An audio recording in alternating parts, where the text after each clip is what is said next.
As the years go by, many of us start to notice that the world beneath our feet feels a little less certain. A rug corner catches your toe, a slick patch on the kitchen floor sends your heart racing, or a curb seems just a little higher than it used to be. For those of us over 60, a single fall can mean far more than a bruise. It can steal weeks of recovery, strip away independence, and in some cases, change the way we live day to day. But here's the truth that doesn't get talked about enough. Not every fall is just bad luck. Many can be prevented by making small, intentional changes in the way we walk. This isn't about becoming stronger, faster, or younger. It's about walking smarter, with balance and confidence. Today, we're going to explore 6 simple walking habits that physical therapists and aging experts recommend for staying steady on your feet. They don't require special shoes or gym memberships, and you can start practicing them right in your living room. These habits may seem small, but together they can make all the difference in keeping you safe, independent, and moving forward with confidence. When we're young, we rarely think about where our heads are when we walk. We just get up and go. But as the years pass, small details like this begin to matter more than we realize. One of the most overlooked habits that can influence your balance, posture, and overall safety is simply how you hold your head while you're moving. It may sound too basic to be important, but I've seen time and again that the way someone positions their head can either help them walk with confidence or set them up for unnecessary risk. For many older adults, looking down while walking feels natural. You want to see where you're putting your feet. Maybe you've had a close call before, or you've tripped on something small, so now you keep your gaze glued to the ground as a precaution. It feels safer, like you're staying in control. But the human body is a bit tricky in this way, because the posture you adopt while looking down for too long can have the opposite effect. Your head is not just a passenger on top of your shoulders. It's more like a steering wheel for your whole body. Wherever your head tilts, your neck, shoulders, spine, and hips follow. Think about what happens when you read a book in your lap for too long.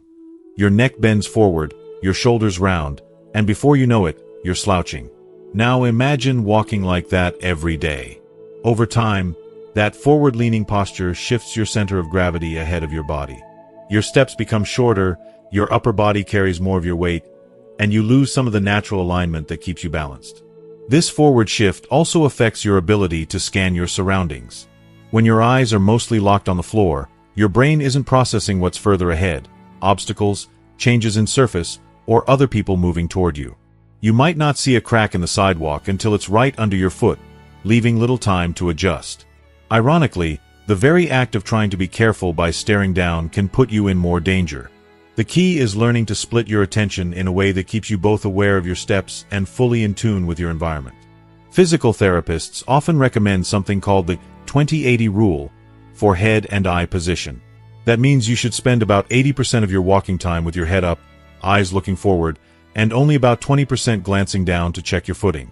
When you do look down, use just your eyes, not your whole head and neck.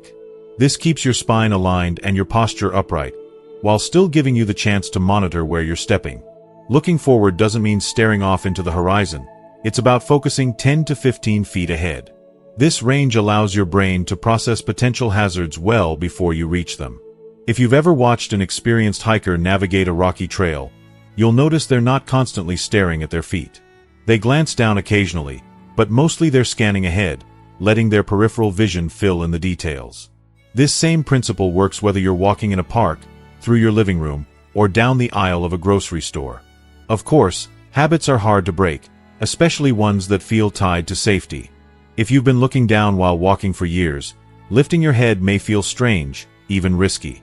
That's why it's important to start practicing in a safe environment where you can build trust in this new posture. Begin in a hallway or an uncluttered room in your home. Walk slowly, keeping your chin level and your gaze ahead. Let your eyes dip down briefly when needed, but always return to that forward focus. Notice how your shoulders relax, how your back feels straighter, and how your steps seem smoother. You might also find it helpful to use visual markers as you walk. For example, pick a picture frame, a doorway, or a piece of furniture about 10 feet in front of you, and let your eyes rest on it as you move toward it. Once you reach it, pick a new target. This creates a gentle rhythm of forward focus that keeps your body aligned.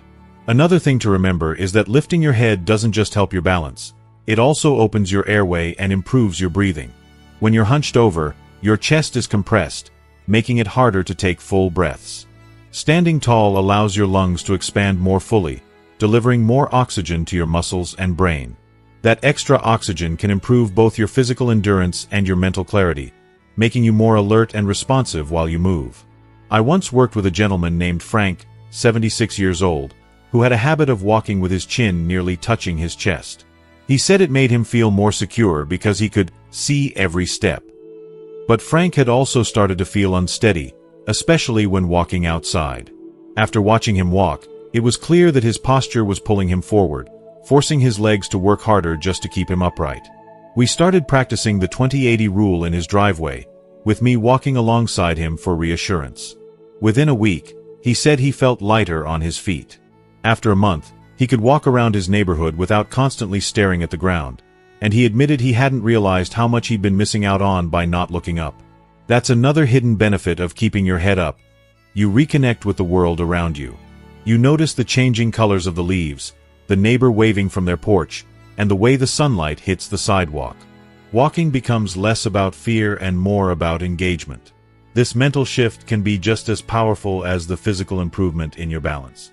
Of course, there are moments when looking down is necessary. Stepping off a curb, navigating a crowded area, or walking in dim light. The goal isn't to ignore your footing, but to avoid making head down your default mode. Think of it like driving a car. You wouldn't stare at the road right in front of your bumper the whole time, because you'd miss important information further ahead. You keep your eyes up, scanning, and glance down when needed. If you wear bifocals or progressives, head position awareness becomes even more important. Tilting your head too far down while walking can make the lower part of the lens distort your view of the ground, increasing the risk of a misstep. Keeping your chin level and looking through the correct part of your glasses helps maintain depth perception and clarity. You can reinforce this habit with simple exercises. One is to practice walking while holding a light object, like a paperback book, balanced on the top of your head. This encourages you to keep your head level and your spine tall. Another is to walk alongside a mirror, such as in a hallway at a community center or gym, so you can see and correct your posture in real time. It's worth remembering that the human body is wonderfully adaptable. Even if you've been walking with your head down for decades, your muscles, joints, and nervous system can adjust to this new alignment with regular practice. The change might feel awkward at first, but it quickly becomes second nature, and you'll start to feel the benefits. Better balance, improved confidence, and a more upright, energized posture. And here's a final thought.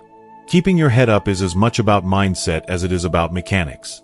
There's something deeply symbolic about looking forward instead of down. It signals to your brain that you're ready, that you're moving toward something, that you trust yourself to navigate the path ahead. That confidence feeds into every step you take, creating a positive cycle where good posture supports balance, and balance supports independence. So the next time you're walking, whether it's across your living room or down a quiet street, pay attention to where your head is. Lift your gaze, find a point ahead, and let your eyes lead you. Feel how your shoulders settle back, how your spine lengthens, how your steps feel surer. It's such a small adjustment, yet it has the power to change not just how you walk, but how you experience the world. In the journey of staying steady and independent as we age, this is one habit worth making second nature. Most of us learned how to walk long before we could even remember it. By the time we were toddlers, our bodies had already mastered the natural rhythm of movement. Right leg forward, left arm forward, then left leg forward, right arm forward. It was automatic, something we didn't have to think about for decades. But as we get older, subtle changes begin to creep in, often without us noticing. And one of those changes, the loss of a natural arm swing, can quietly start to affect our balance, stability, and confidence on our feet. If you stop and watch people walking in a park, a grocery store, or down a sidewalk, you'll notice that younger folks tend to have an easy, flowing rhythm to their stride. Their arms move in opposition to their legs, creating a balanced, almost effortless motion. In contrast, many older adults, especially those in their 60s, 70s, and beyond, walk with stiff arms, or barely move them at all. Sometimes one arm swings normally while the other stays close to the body. Sometimes both arms hang motionless, almost as if they're afraid to participate. Why does this happen? For some, it's the result of joint discomfort or arthritis in the shoulders, elbows, or wrists. When moving your arm causes pain, your instinct is to limit that movement. For others, it's simply a habit. Years of carrying a cane, holding a bag, or even walking with a hand in a pocket can disrupt the natural arm-leg connection. But one of the biggest culprits is fear. As we age and become more aware of our vulnerability to falls, the body tends to stiffen up when walking. Muscles tighten, the torso locks in place, and instead of swinging the arms freely, we brace ourselves as if preparing for something to go wrong. The problem is that stiffness works against you. Your arms are more than just passengers when you walk. They are part of your body's natural stabilizing system. Think of a tightrope walker. They hold a balancing pole not just for show, but to counterbalance their body's movements. Your arms do something similar every time you take a step. When your right leg moves forward, your left arm swings forward to offset that motion and keep your center of gravity steady. The same happens in reverse with the left leg and right arm. This opposing motion keeps your torso from twisting too much, helps you maintain a smoother stride, and gives you a better chance of recovering your balance if you're thrown off unexpectedly. If you are still watching this video and find these lessons useful, please comment 1 below to let me know that you are still here with me. When you stop swinging your arms, or swing them less, your stride can become shorter and less efficient. Your steps may feel heavier, and your balance can suffer, especially on uneven ground. Without that natural counterbalance, small trips or slips are harder to correct, and your risk of falling goes up. The good news is, restoring your arm swing is not complicated. It doesn't require heavy exercise or special equipment, just awareness, practice, and a willingness to let your body rediscover what it already knows. Start by noticing your current walking pattern. The next time you're moving through your home or walking down your driveway, pay attention to your arms. Are they swinging? Are they moving equally on both sides? Do they feel stiff or relaxed? Awareness is the first step to change. If you find that one arm isn't moving as much as the other, focus on encouraging just a little more motion on that side. Even small improvements can make a big difference. One way to begin retraining your arm swing is to stand in place and march gently, letting your arms move freely in opposition to your legs. Keep your elbows slightly bent, never locked, and let the movement be smooth and natural, not forced or exaggerated. If you're nervous about balance, do this near a kitchen counter or a sturdy chair so you can steady yourself if needed. The goal isn't speed or height of movement, but a comfortable rhythm that feels sustainable. When you're ready to take this practice into real walking, start in a safe space, like a hallway, a quiet section of your yard, or a flat sidewalk. Begin walking at a comfortable pace, letting your arms swing naturally with each step. If one arm feels lazy, you can even count your steps and match the count to your swings to keep them in sync. For example, step left, swing right arm forward. Step right, swing left arm forward. That gentle rhythm helps your body remember the old pattern. Some people find it helpful to carry a very light object in each hand, such as a small rolled towel or a softball. The extra weight, just an ounce or two, can make the arm swing feel more purposeful without causing strain. Others prefer to practice while listening to music with a steady beat, letting the rhythm guide both their steps and arm movement. The important thing is to make the process feel natural, not like a chore. You don't have to swing your arms dramatically to see the benefits. Too much exaggerated movement can throw off your balance instead of helping it. A gentle, relaxed swing is enough to engage your core muscles, encourage better posture, and keep your gait fluid. Over time, this can improve not only your stability but also your walking speed and endurance, making everyday activities easier and less tiring. I remember meeting a woman named Elaine at a senior fitness class I once helped lead. She was in her late 70s and had recently started using a cane after a minor fall. She always held the cane in her right hand and kept her left arm stiff by her side. When I gently pointed this out, she admitted she hadn't thought about it. Her focus was entirely on placing her feet carefully. We worked together on incorporating a light swing with her free arm while she walked with the cane. At first, it felt awkward, like trying to pat her head and rub her stomach at the same time. But within a few weeks, she said she felt more balanced, even when she wasn't using the cane. The rhythm of movement gave her a sense of flow she hadn't felt in years. Another benefit of restoring your arm swing is its impact on your upper body strength. Many older adults focus on keeping their legs strong for walking, but they forget that the shoulders, upper back, and core muscles also play a critical role in stability. Swinging your arms naturally helps keep these muscles engaged, even during everyday walks to the mailbox or trips through the grocery store. This gentle, consistent movement supports joint health, improves circulation, and encourages a more upright posture, which in turn helps your breathing and energy levels. If you've had an injury or medical condition that affects your arm mobility, such as a stroke, shoulder surgery, or chronic pain, it's still worth exploring what kind of arm movement you can safely incorporate. Even if you can only swing one arm comfortably, that movement still offers balance benefits. The key is to work within your comfort zone and avoid any motion that causes sharp pain or discomfort.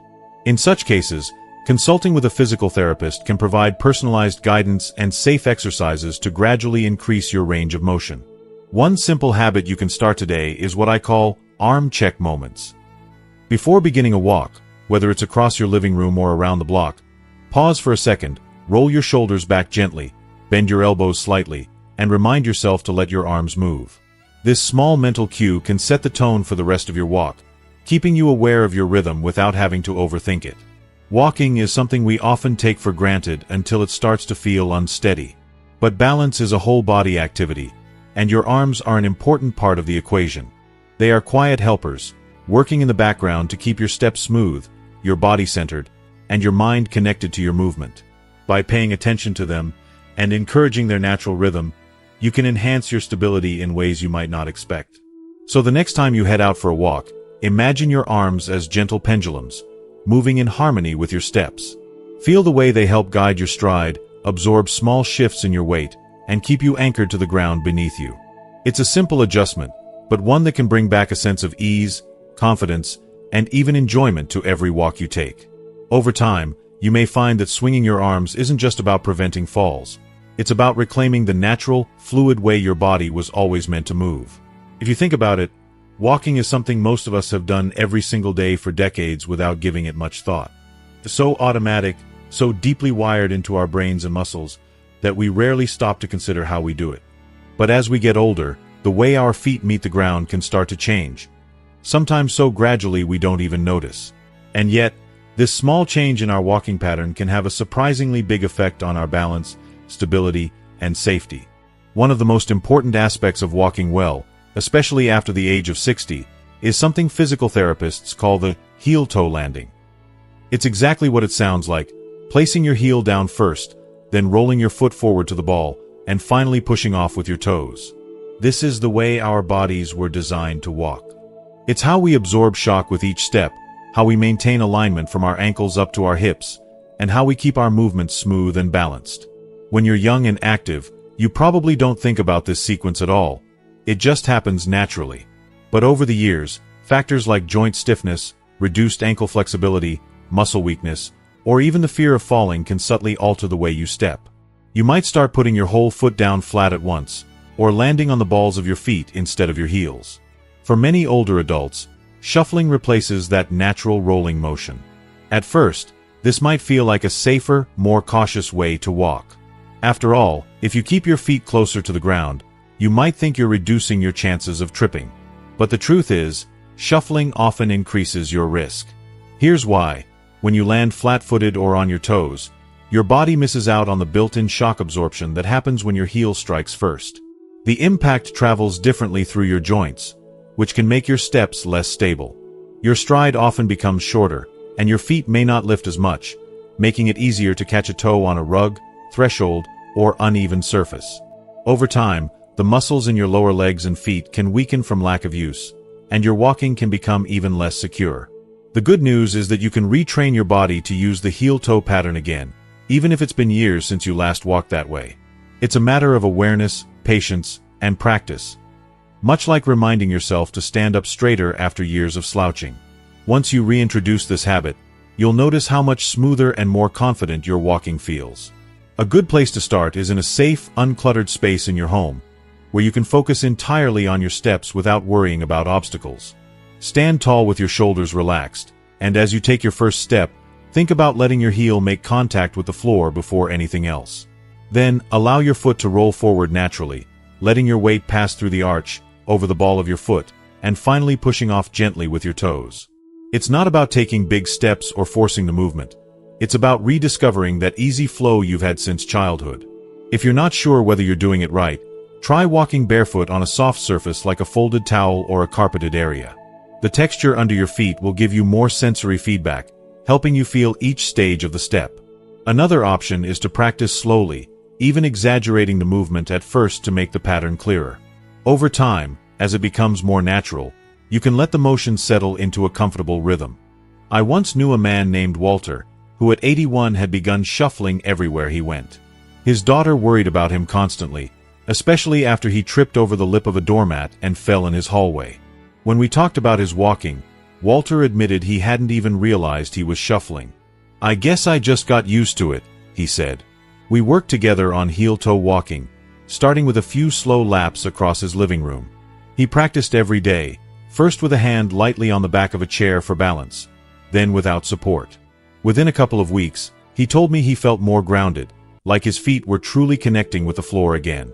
And perhaps just as important, he said he no longer felt like he was falling forward when he walked. The heel-toe landing also plays an important role in keeping your momentum smooth. Without it, your walking can become jerky or uneven, which means your muscles have to work harder to maintain balance. This extra effort can tire you out more quickly, making longer walks feel exhausting. But when your feet roll naturally from heel to toe, the motion transfers energy forward, reducing strain and making your stride more efficient. That means you can walk farther, with less fatigue, and with better posture. If you've been avoiding a heel strike because of foot pain, maybe from plantar fasciitis, arthritis, or another condition, it's important to address that too. Sometimes, proper footwear with cushioned heels and good arch support can make all the difference. Well-fitting shoes that aren't too heavy can encourage you to walk in a healthier pattern without discomfort. In some cases, consulting a podiatrist or physical therapist can help identify the root cause of your pain and offer solutions that make heel-toe walking possible again. There's also a mental benefit to restoring this walking pattern. When you know you're moving in a way that supports your stability, it builds confidence. That confidence, in turn, reduces the stiffness and hesitation that can make you more prone to falls. It becomes a positive cycle. Better walking mechanics lead to more stability, which leads to more confidence, which encourages you to stay active.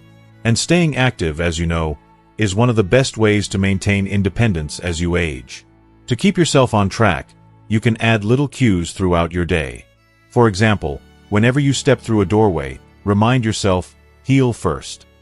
If you're walking down a hallway, imagine you're leaving a gentle footprint behind, starting with the heel and finishing with the toes. You could even make it a game. Count how many steps you take in perfect heel-toe form, and see if you can increase that number each day. It's worth noting that heel-toe walking is especially helpful on uneven terrain or in situations where you need to quickly adjust your balance. By making heel contact first, you give your brain and body an extra fraction of a second to react to what's underfoot. That might not sound like much, but it can be the difference between catching yourself and taking a tumble. There's a saying in the physical therapy world, "How you walk is how you live." It's a reminder that walking is not just a way to get from point A to point B. It's a reflection of your body's health, your confidence, and your connection to the world around you. Restoring something as simple as a heel-toe landing is about more than mechanics. It's about reclaiming that sense of sure-footedness that lets you move through life without hesitation. So the next time you take a walk, even if it's just from the kitchen to the living room, pay attention to your feet.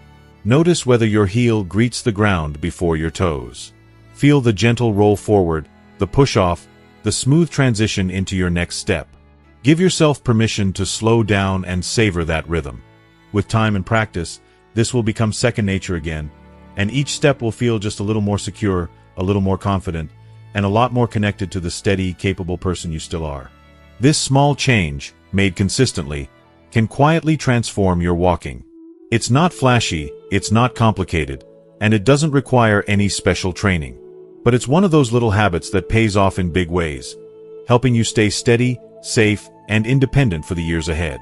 There's a certain pride that comes with taking long, confident strides.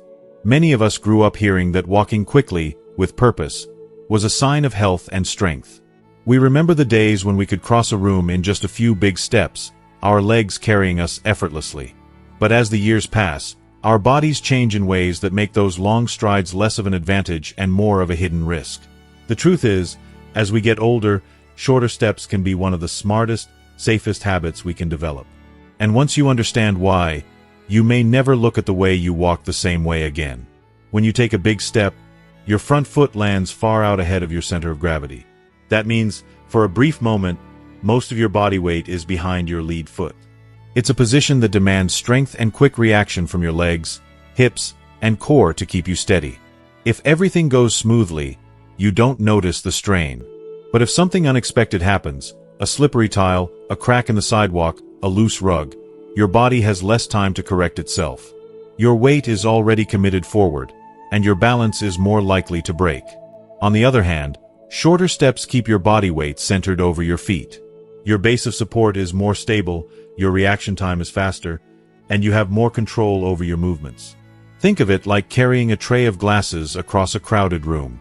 If you hold it far away from your body, every bump or jostle makes it harder to keep steady. But if you keep it close, you can respond quickly and smoothly. Your steps work the same way. Bringing them closer in helps keep everything more secure. Shorter strides also encourage you to lift your feet more with each step, reducing the risk of dragging a toe or catching a heel. Many falls happen because of small trips over things we barely notice.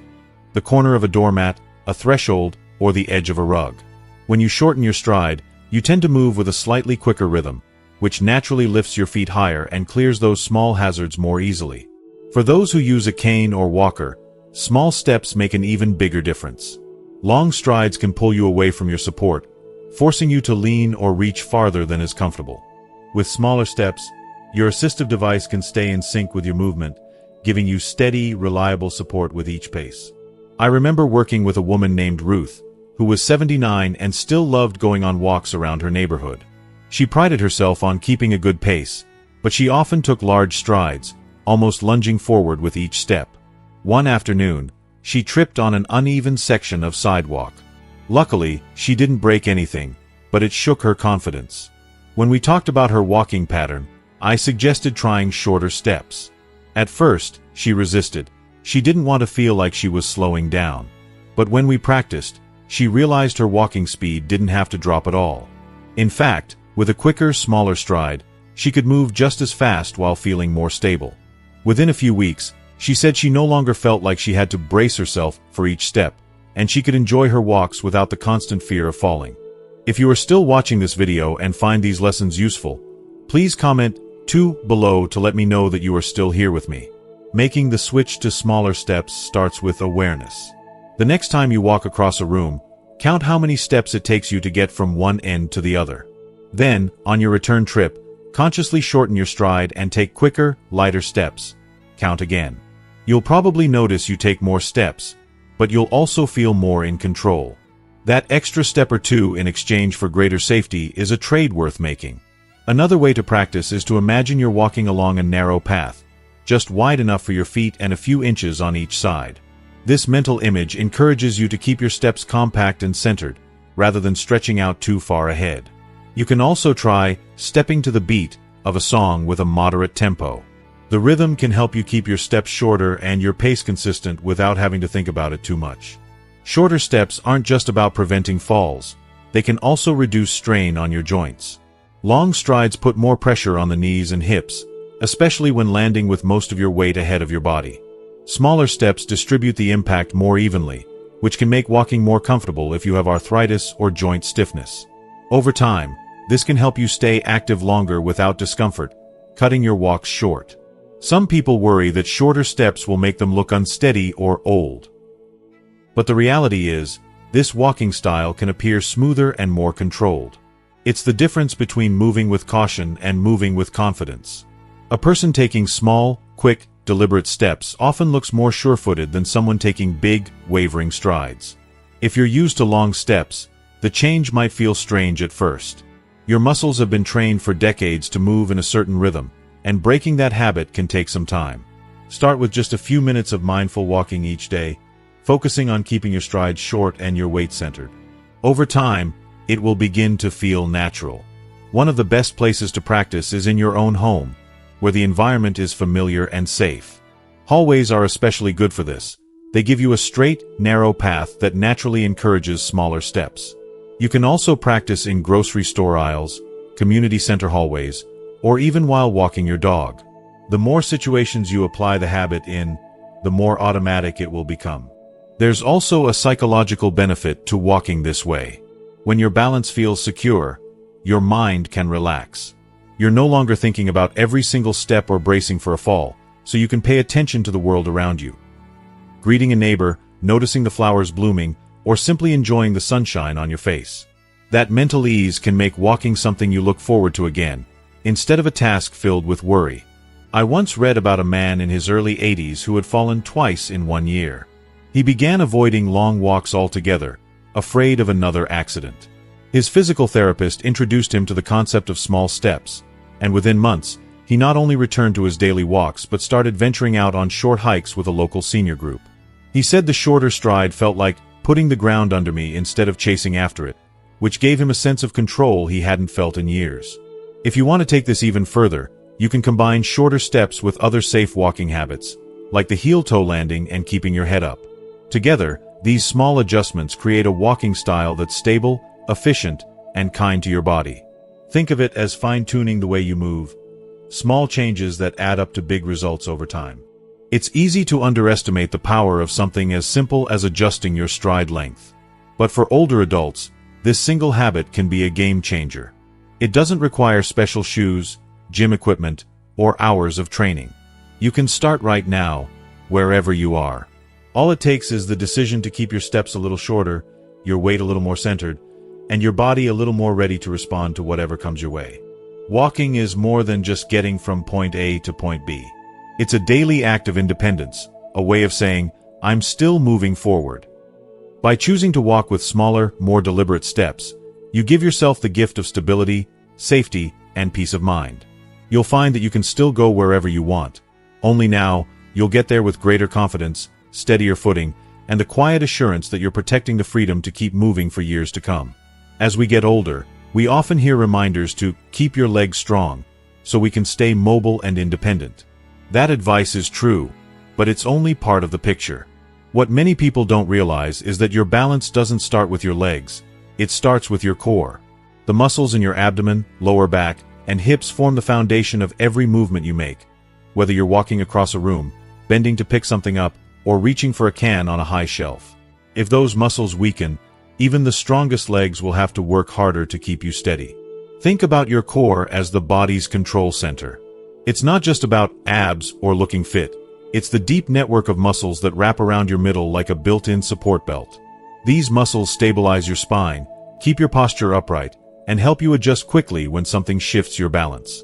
A strong core makes you more resilient when you step on uneven ground, stumble slightly, or change direction quickly. Without that central stability, even small challenges, like getting up from a chair or walking on a sloped driveway, can feel unsteady. For many older adults, core weakness happens quietly, over years of sitting more and moving less. We might not notice it at first, but little clues appear: leaning on furniture while standing, holding onto walls in hallways, or feeling wobbly when turning around. Sometimes, people attribute this to age alone, but more often it's the gradual loss of core strength. The good news is that it's never too late to rebuild it. I once met Mary, an 82-year-old woman who had been a passionate gardener all her life. Over time, she began to avoid certain parts of her yard because she was afraid of losing her balance. She had fallen 3 times in 2 years, once in the kitchen, once in the garden, and once just walking to the mailbox. Her daughter brought her to a physical therapist, expecting to hear that her legs needed strengthening. But the therapist quickly discovered the problem wasn't her legs at all. It was her core. Mary's abdominal and lower back muscles had grown so weak that her posture collapsed forward and her stability suffered, even though her legs were still relatively strong. The therapist gave her 2 deceptively simple exercises. The first was to stand near a sturdy chair, lift 1 foot just an inch off the ground, and hold that position for 5 seconds before switching feet. The second was to gently draw her belly button inward toward her spine while brushing her teeth, holding the tension for a few seconds at a time. Mary thought it sounded almost too easy. But within a few weeks, she noticed she felt glued to the floor, in a good way. She didn't feel like a strong gust of wind could knock her over anymore, and she began moving around her yard with more confidence. You don't need to go to the gym or do crunches to strengthen your core. In fact, for older adults, The best core exercises are often small, controlled movements that you can do anywhere. Standing at the kitchen counter, sitting in a chair, or even lying in bed before you get up in the morning. The key is consistency, not intensity. Doing a little bit every day can make a big difference in just a few weeks. One of the easiest exercises is the seated belly draw-in. Sit tall in a chair, feet flat on the floor, and place your hands gently on your lower abdomen. Take a deep breath, then exhale slowly as you draw your belly button inward, tightening the muscles beneath your hands. Hold for 3 to 5 seconds, then relax. Repeat this several times, focusing on gentle control rather than force. This simple move engages the deep abdominal muscles that are crucial for stability. Another useful exercise is the standing hip shift. Stand with your feet shoulder-width apart and your hands resting lightly on your hips. Without moving your shoulders, slowly shift your hips to one side, then back to center, then to the other side. This engages the muscles in your hips and lower back, which play a big role in balance when you walk. If you prefer to combine core work with your daily routine, you can practice standing on one foot while waiting for your coffee to brew or while brushing your teeth. Keep your posture tall, engage your core slightly, and use the counter for light support if needed. This not only challenges your balance, but also trains your core muscles to work together with your legs and feet. One important thing to remember is that a strong core also helps maintain good posture, which in turn improves balance. When your core is weak, you tend to slump forward, which shifts your center of gravity ahead of your body. This makes you more likely to feel off balance and can even lead to a shuffling gait. Strengthening your core pulls your posture upright again, aligning your head, shoulders, and hips so your body weight is evenly distributed over your feet. The benefits of core strength extend beyond walking. Everyday tasks become easier and safer. Getting out of bed, climbing stairs, carrying groceries, or even playing with your grandkids. You'll find that you can twist, bend, and reach without feeling as though you might topple over. Many older adults also report feeling more energetic once they start incorporating core exercises, because they're moving more efficiently and with less strain. I remember a man named Charles who had given up bowling, a hobby he loved, because he didn't feel steady enough to swing the ball. After working on his core for a few months, not only did he return to the bowling alley, but he also bowled better than he had in years. "I didn't realize how much my middle had to do with it," he said with a laugh. "I thought bowling was all about the arms and legs." If you decide to start strengthening your core, approach it gradually. There's no need to push to exhaustion. Gentle, consistent effort will get you where you want to go. If you have any medical conditions or past injuries, talk to your doctor or a physical therapist before starting new exercises. They can help you choose movements that are safe and tailored to your needs. It can also help to set small goals, like practicing 1 or 2 exercises a day for a week, then adding a third the next week.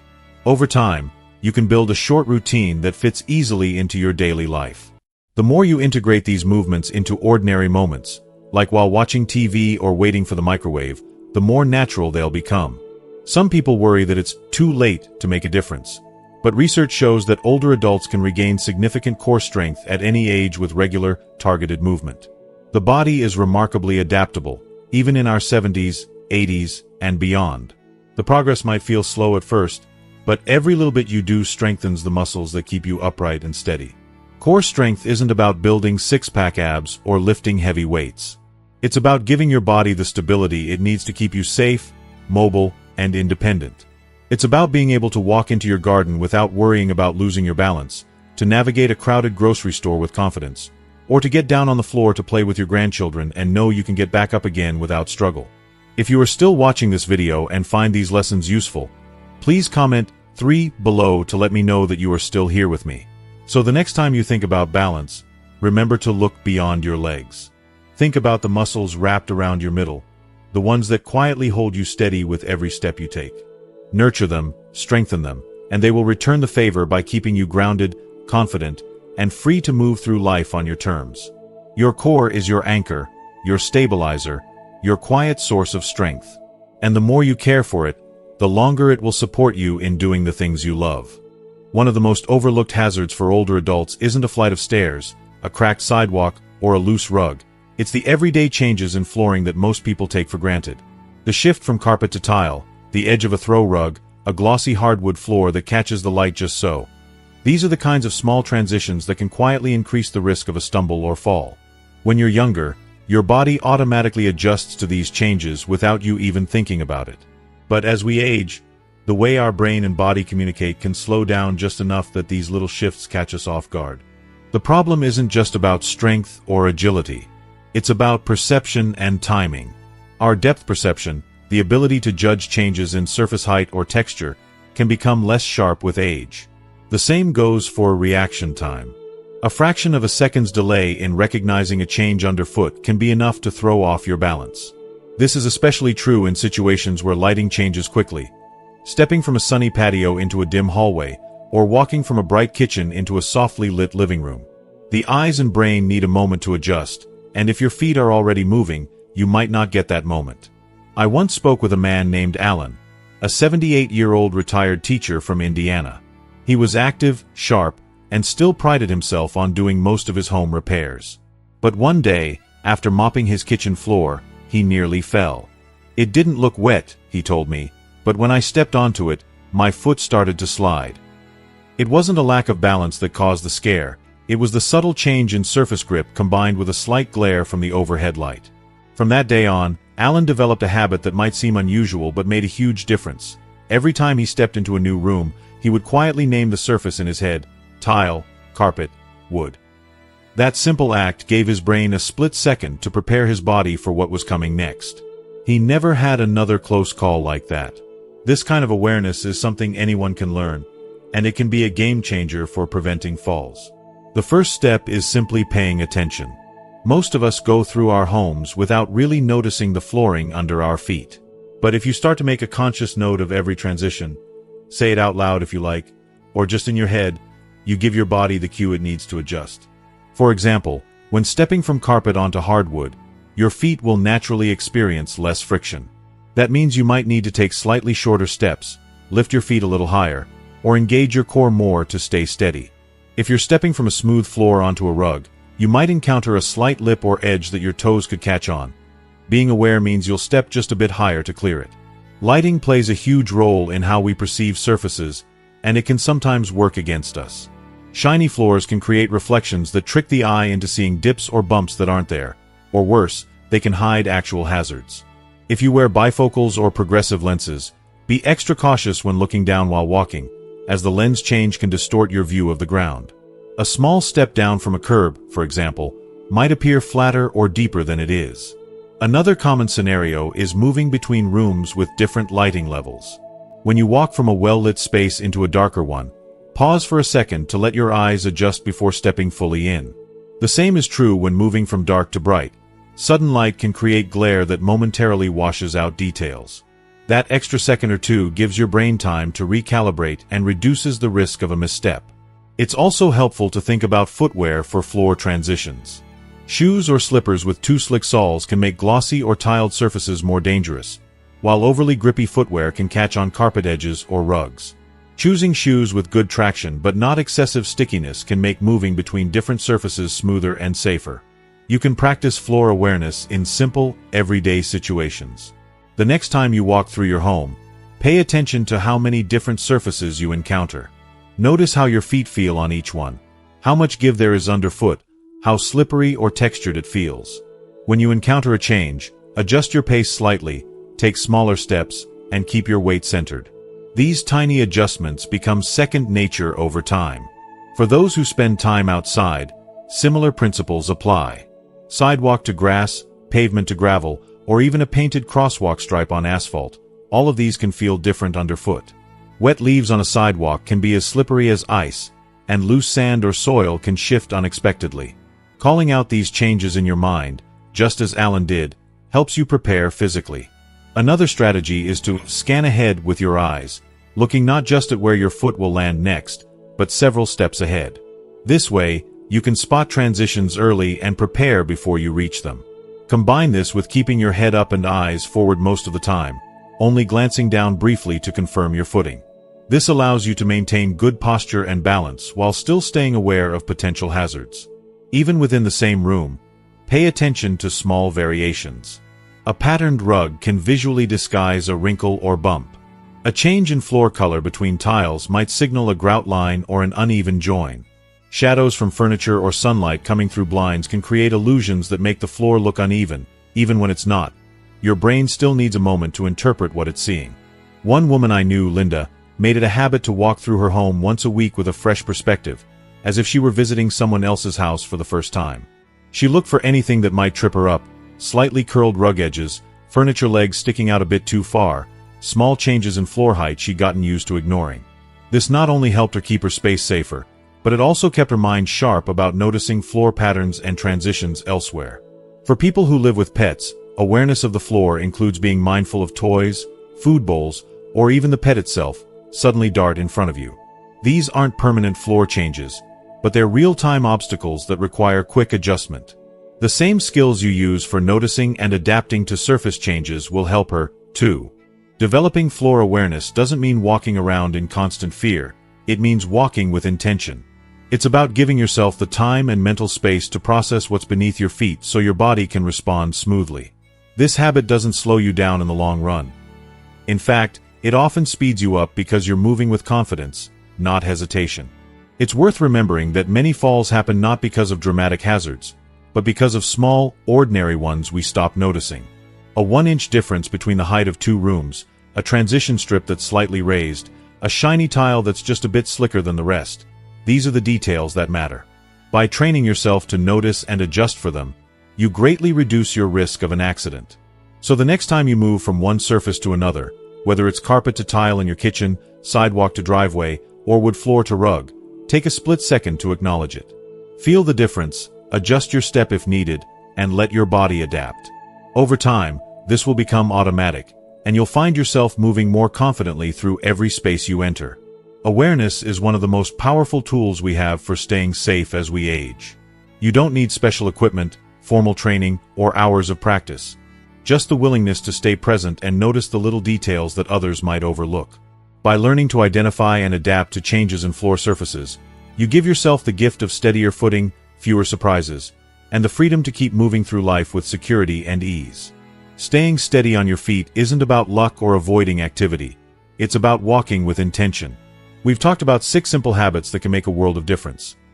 Keeping your head up and eyes forward, letting your arms swing naturally with each step, using a smooth heel-to-toe motion, taking smaller, more controlled strides, building the strength in your core, and staying aware of floor changes and transitions. None of these requires fancy equipment, a gym membership, or even leaving your home. They are small, practical adjustments you can start using today, right where you are. The beauty of these habits is that they work together, reinforcing your balance, posture, and confidence with every step you take. They're not about walking faster or farther. They're about walking smarter, so you can keep doing the things you love without the constant fear of falling holding you back. I'd love to hear from you. Have you tried any of these habits before? Which one do you think will make the biggest difference for you? Share your experiences and tips in the comments below. You never know who might benefit from your story. If you found this video helpful, please give it a like, subscribe to the channel, and share it with friends or family who could use these reminders. Every share helps more people walk with safety and confidence. Remember, growing older doesn't mean slowing down. It means walking forward with purpose. Each step you take with awareness and strength is a step toward more independence, more joy, and more freedom. Keep moving, keep learning, and keep trusting your body. Your journey forward is just beginning.